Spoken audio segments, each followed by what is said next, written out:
On a travaillé toute une année et maintenant on va récolter vraiment ce qu'on fait. Alors les vendanges, c'est toujours un bon moment.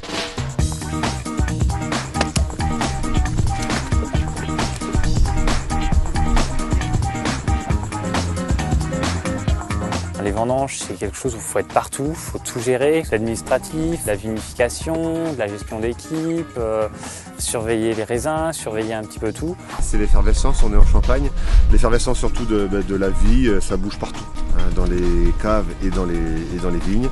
Et puis le stress du vigneron qui a toujours peur que quelque chose se passe et puis de voir ses vendangeurs arriver et heureux de se retrouver.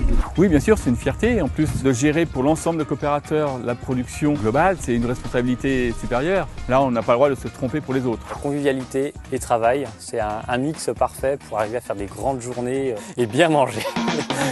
Elle, c'est ses premières vendanges. Ouais. Plus difficile. Le dos, ouais. les cuisses. Ouais. Plus sympa, c'est les repas. On se lève à 6h30.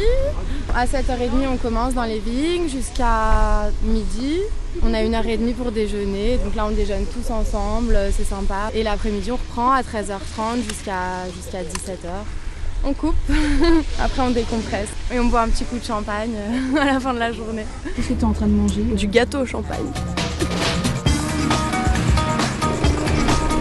Oh, je l'ai fait depuis l'âge de 14 ans. Le véhicule qu'on a là, on va mettre 2 palettes. Sur chaque palette, il y a 12 caisses. Alors ça fait 24 caisses. Quand les 24 caisses sont remplies, chargées, on va les mener au pressoir.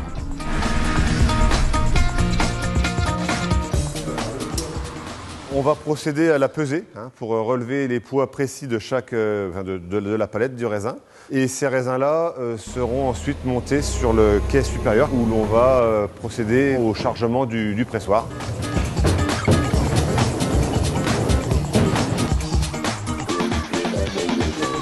Allez, c'est parti!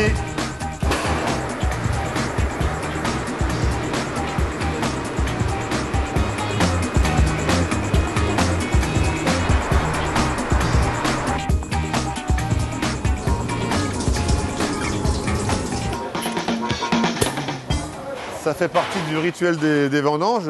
Quand on a chargé le pressoir, il faut l'arroser, si j'ose dire, et on boit un verre. Le début du mars s'appellera la cuvée, va donner les jus les plus concentrés, les meilleurs jus de champagne. Ensuite, des jus qui arrivent en deuxième partie de pressurage, la taille, qu'on appelle la taille. Et les toutes fins de pressurage, des rebêches, des jus qui n'ont pas l'appellation champagne, mais que l'on extrait. C'est ici que tout se passe, où le cuviste contrôle avec les jauges épalées l'écoulement des jus, et également contrôle.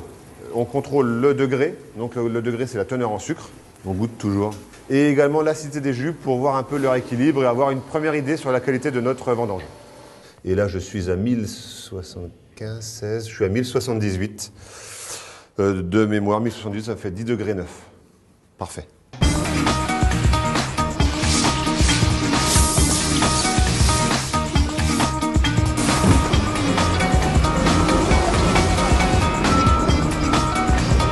Bien fait.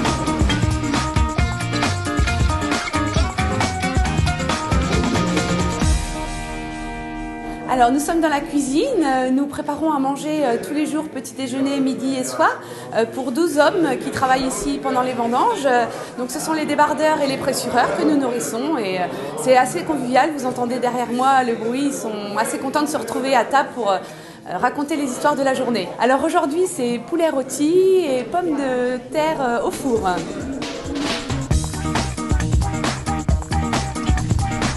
Si on veut avoir une bonne cohésion, avoir un bon travail au sein de nos équipes de vendangeurs et de débardeurs, il faut qu'ils s'entendent bien. Il n'y a pas de secret dans un travail. Il faut donc que les repas sont un moment d'échange où l'on boit un verre de champagne, où l'on s'amuse, où l'on discute. Il y a souvent les mêmes qui reviennent, mais ça permet d'intégrer les nouveaux qui arrivent tous les ans.